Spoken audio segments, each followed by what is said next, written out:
सबसे पहले आप जानेंगे बाबर ने लोदियों की राजधानी आगरा पर अधिकार कर लिया। यानी कहने का मतलब जो मुगल साम्राज्य की राजधानी थी वो आगरा थी, लेकिन उससे पहले बाबर से पहले इसकी राजधानी किसकी थी? तो लोदियों की राजधानी थी। आगरा किसकी राजधानी थी? लोदियों की राजधानी थी। ये आप याद रखें। फिर 1560 में अकबर ने आगरा का किला निर्माण करवाया। आगरा क्या जी? किले का निर्माण करवाया। जो आगरा राजधानी था उसे क्या किया? किला निर्माण किया। किस चीज से करवाया? लाल बलुआ पत्थर से करवाया। 1570 में फतेहपुर सीकरी राजधानी बनाने का निर्णय लिया गया। और 1570 में क्या किया गया कि आपका फतेहपुर सीकरी को राजधानी बनाने का निर्णय लिया गया। अब क्यों भाई साहब यहाँ निर्णय लिया गया? तो ये जान लीजिए, क्योंकि अजमेर शरीफ का जो रास्ता था ना वो आपके पास से गुजरता था। फिर देखिए, मुगल बादशाह ने चिश्ती सिलसिले के सूफी से घनिष्ठ संबंध था। तो पूछा जाएगा कि आपका है क्या कि मतलब मुगल बादशाह जो थे किसके समकालीन थे? ये आपसे पूछे जाएंगे। तो सूफी सिलसिले के समकालीन, ठीक है, यह घनिष्ठ उनसे संबंध था। अकबर ने सिकरी मतलब फतेहपुर सिकरी में जुम्मा मस्जिद के बगल में जमा मस्जिद के बगल में शेख सलीम चिश्ती के लिए सफेद संगमरमर का मकबरा बनाने का जो है क्या जी अधिकार जो है दिया, ये आदेश दिया। तो आपसे पूछा जाएगा कि मतलब अकबर ने सिकरी कब जी फतेहपुर सिकरी में जमा मस्जिद के बगल में शेख सलीम चिश्ती के लिए क्या बनाया? तो मकबरा। किसे बना था? सफेद संगमरमर से। अब है गुजरात में देखिए, अब ये जब गुजरात से जब लड़ाई लड़के आते हैं और जीत जाते हैं तो गुजरात विजय के बाद मतलब जीतने के बाद अकबर ने आपका है क्या कि विशाल क्या जी विशाल बेहरावी प्रवेश द्वार, विशाल बेहरावी क्या जी प्रवेश द्वार, जिसको क्या बोलते हैं बुलंद दरवाजा, क्या जी बुलंद दरवाजा का निर्माण करवाया। क्या जी बुलंद दरवाजा का निर्माण करवाया। अब बुलंद दरवाजा कहाँ है? तो यूपी में। कहाँ जी? यूपी में। आगरा के यूपी में है, ठीक है। अब से पूछ लिया बुलंद दरवाजा कहाँ है? तो यूपी में। कहाँ जी? यूपी में, ठीक है। और बुलंद दरवाजा का निर्माण चाहे मतलब है क्या विशाल बेहरावी प्रवेश द्वार का निर्माण जो है अकबर कब करवाए थे? तो गुजरात विजय के बाद, मतलब गुजरात जीते ना, तो उसी के उपलक्ष्य में उन्होंने मतलब बनाया। अब आगे देखिए, 1648 में दरबार सेना और शाही राजधानी मतलब आगरा है क्या कि 1648 में दरबार सेना और शाही राजधानी क्या थी? आगरा को शाहजहानाबाद चला गया। तो आगरा से राजधानी कहाँ बदल दिया गया? शाहजहानाबाद। अब शाहजहानाबाद कहाँ है? दिल्ली में। कहाँ जी? दिल्ली में। और दिल्ली में और क्या क्या है? चांदनी चौक है। क्या है? चांदनी चौक है। और चांदनी चौक का निर्माण कौन कहा? जहां आरा। कौन जी? जहां आरा कौन थे? तो शाहजहां की पुत्री थी। शाहजहां का जी पुत्री थी, ठीक है। फिर आपका है क्या लाल किला भी कहाँ है? दिल्ली में। जमा मस्जिद भी कहाँ है? दिल्ली में, ठीक है। यह बात है। अब देखिए मुगल दरबार क्या लिखा है? मुगल दरबार। तो है क्या कि जब बादशाह सिंहासन में, मुगल दरबार की बातें क्या होती थी कि जब एक बार सिंहासन क्या होगा कि बादशाह जो सिंहासन में बैठ जाएगा तो उसमें जो सभा में लोग होंगे ना वो बिना अनुमति के कहीं नहीं जाएंगे, ठीक है। बिना अपने जगह पर वैसे ही वैसे ही खड़े रहेंगे। यही बात है, मतलब सिंपली आप सोचेंगे तब आपको याद आ जाएगा। देखिए क्या लिखा है कि एक बार जब बादशाह सिंहासन पर बैठ जाता था तो किसी को अपने जगह से कहीं जाने की अनुमति नहीं और न ही कोई अनुमति के बिना बाहर जा भी सकता है। दरबार से बाहर कोई भी नहीं जाएगा।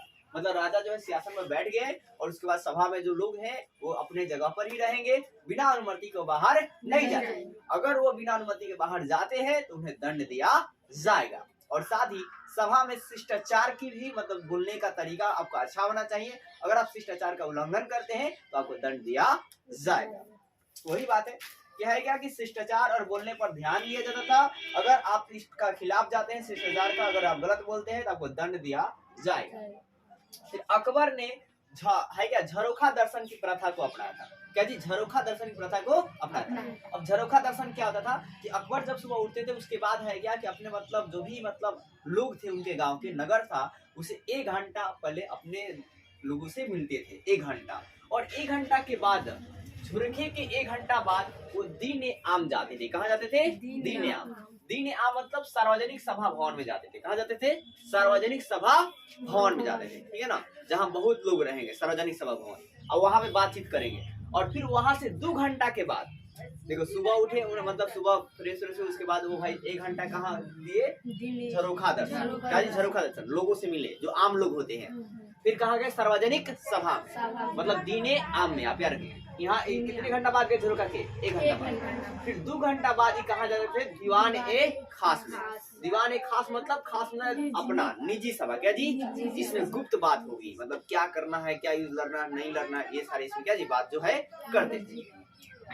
मुगल शासक वर्ष में 3 त्योहार मनाया करते थे। मुगल शासक वर्ष में कितने त्योहार मनाया करते थे? 3 त्योहार मनाया करते थे। और एक आपका है क्या, देखो मतलब यहाँ पर आप आगे थोड़ा बुक वाली बात को आप देख लेंगे, मतलब सिर्फ सुनना है आपको। ये लोग विवाह जो करता था ना मुगल दरबार में, उसमें क्या क्या होता था। तो एक बार की बात है कि उस समय में 32 लाख रुपया जो है विवाह में खर्च हुआ था। उस समय, समझ रहे हैं? तो आज के जमाना में कितना हो जाए? कई करोड़ हो जाए। 16 से कुछ की बात है। हाँ, तो देखिए मतलब पूरा कहानी आपको सुनाता हूँ, आप ध्यान देंगे।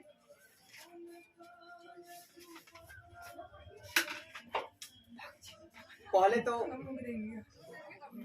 आप दरबार में कुछ और बातें सुन लीजिए। देखिए, कॉर्निश औपचारिक अभिवादन का एक ऐसा तरीका था, मतलब अभिवादन करने का एक ऐसा तरीका था जब कुछ दरबार में जाएगा तो, जिसमें दरबारी दाएं हाथ को तलहटी पर, दाएं हाथ को कहाँ जी? तलहटी पर, ठीक है, रख कर, तलहटी को ललाट पर रखकर, कहाँ रखकर? ललाट पर रखकर आगे की ओर झुकाते थे। आगे क्या करते थे? झुकाते थे। और यह इस बात का प्रतीक था कि कोर्निश करने वाला व्यक्ति अपने इंद्रियों और मन के स्थल को हाथ में लगाते हुए झुककर विनम्रता से शाही दरबार में अपना प्रस्तुत जो है कर रहा है। तो आप क्रोनिस का मतलब समझ रहे? क्रोनिस क्या होता है? तो क्रोनिस एक दरबारी प्रथा थी जिसमें आपको लोगों को क्या, अपने हाथों पर, अपने दाहिने हाथ को तलहटी को ललाट पर क्या जी रख कर और सिर को झुकाकर वो क्या करते थे? कुर्दिश करते थे। और इसी तरह साजदा भी था, ठीक है ना, मतलब दंडवत प्रणाम और नाम करते थे। अब देखिए आगे, मतलब मैंने कहा कि आपको क्या देखना है। देखिए कि शाही परिवार में विवाह का आयोजन काफी खर्चीला होता था। काफी क्या जी? खर्चीला। धर्म बताया 1333 में दारा सिको, क्या लिखा है? दारा सिको और नादिरा, दारा सिको और क्या जी? नादिरा। अब ये कौन थे? राजकुमार परवेज की पुत्री। कौन थे जी? राजकुमार क्या जी? परवेज की पुत्री का विवाह की व्यवस्था में राजकुमारी जहां आरा, राजकुमारी क्या जी? जहां आरा, जहां आपको बता। फिर है क्या कि दिगवंत महारानी मुमताज महल, दिगवंत महारानी क्या जी? मुमताज महल की प्रमुख नौकरानी सती, उनका है क्या? निशाखनुमा द्वारा की गई, मतलब उनके नौकरानी की तरह उसका जो शादी जो है की गई। शादी के उपहार में प्रदर्शन व्यवस्था दीवाने आम, दीवाने क्या जी? प्रदर्शन जो व्यवस्था था किसका था? दीवाने आम का, मतलब सार्वजनिक क्या जी? सभा भवन का था। दुल्हन की मां ने इसी तरह का विशाल कक्ष उपहार सजाया था। दुल्हन भी क्या जी? बहुत ही अच्छे तरह से उसको सजाया गया था, ठीक है। शाहजहां इन्हें देखने के लिए वहां गए, और शाहजहां वहां देखने के लिए गया तो फिर है क्या? हिना बंदी, ये आपको रखे। हिना बंदी का मतलब क्या होता है? मेहंदी लगाना, आपने नोट कर लेना। हिना बंदी मतलब क्या था जी? मेहंदी लगाना, हिना बंदी मतलब। फिर है क्या कि रस्म के दीवाने खास, दीवाने खास मतलब समझे ना, निजी सभा। और आपका है क्या? फिर इसके बाद अब देख ले, दरबार में उपस्थित व्यक्तियों के बीच पान, इलायची, मेवे बांटे गए। क्या बांटे गए? पान, इलायची और मेवे बांटे गए। तो दरबार में जब विवाह होता था, अब ये बात याद रखना, क्या बांटते थे लोग? तो क्या बांटते? पान, इलायची और मेवा बांटे थे मुगल दरबार वाले, ठीक है। और आपका है क्या? विवाह में कुल 32 लाख रुपया खर्च हुए। कितना खर्च हुए? 32 लाख रुपया खर्च हुए। ये बात आपका है अकबर के, मतलब शासन में, बादशाह में। और आगे ध्यान दीजिए। अब आगे देखिए है क्या? पदाविया, क्या जी? पदाविया उपहार और क्या? भेंट। तो पदाविया मतलब पद, भाई साहब। पदाविया मतलब क्या जी? पद, समझिए। तो औरंगजेब ने अपने 2 ऊंचे पद किसको प्रदान किया? तो जय सिंह और जसवंत सिंह को, किसको जी? जय सिंह और किसको जी? जसवंत सिंह को।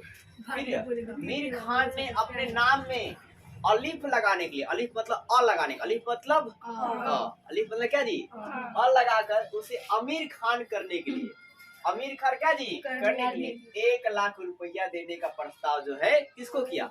औरंगजेब को। मतलब औरंगजेब से कहा कि हम आपको 1 लाख रुपया दे रहे हैं, मेरा नाम मीर है, उस मीर की जगह अ लगा दीजिए तो क्या हो जाएगा? अमीर। क्या होगा जी? अमीर। अ मतलब अली। फिर आप कहेंगे देखिए शाही परिवार, तो शाही परिवार में क्या जानेंगे आप? देखिए हरम शब्द, हरम शब्द एक है क्या कि ये फारसी शब्द है। क्या जी? फारसी शब्द है और इसका मतलब क्या होता है? पवित्र स्थल। क्या था जी? पवित्र स्थल होता है। और है क्या कि देखिए मतलब जब शाही परिवार में जो शादियां होती थी तो जो आपके घर की स्त्री होंगी जो बिना दहेज के आई होंगी उन्हें बेगम कहा जाएगा। उन्हें क्या जी? जब अगर आप शादी करें दहेज नहीं लिए तो वैसे स्त्री को कहा जाएगा बेगम, समझिएगा ध्यान से।